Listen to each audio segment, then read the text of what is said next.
ପୁଣି ବଡ଼ ଘୋଷଣା କଲେ ସରକାର। ଆଉ ଥରେ ଖୋଲିଲା ସୁଭଦ୍ରା ପୋର୍ଟାଲ। ଆଜିଠାରୁ ଆଉ ଥରେ ସୁଭଦ୍ରା ଯୋଜନାରେ ଆବେଦନ କରିପାରିବେ ମହିଳା।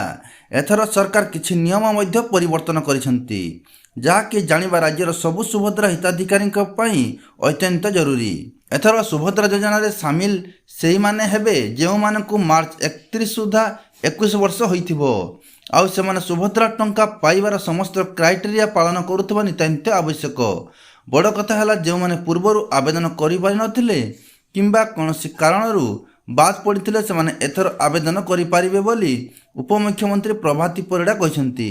ଏପଟେ ପୂର୍ବରୁ 18,000 ଟଙ୍କା ବୃତ୍ତି ପାଉଥିଲେ ସୁଭଦ୍ରା ପାଇଁ ଅଯୋଗ୍ୟ ହେବେ ବୋଲି ଘୋଷଣା କରିଥିଲେ ସରକାର। କୌଣସି ଛାତ୍ରୀଙ୍କୁ କେନ୍ଦ୍ର କିମ୍ବା ରାଜ୍ୟ ସରକାରଙ୍କଠାରୁ 18,000 କିମ୍ବା ଏହାଠାରୁ ଅଧିକ ଟଙ୍କାର ଆର୍ଥିକ ସହାୟତା ମିଳୁଛି, ତାହେଲେ ସୁଭଦ୍ରା ଯୋଜନାରୁ ବାଦ୍ ପଡ଼ିବେ।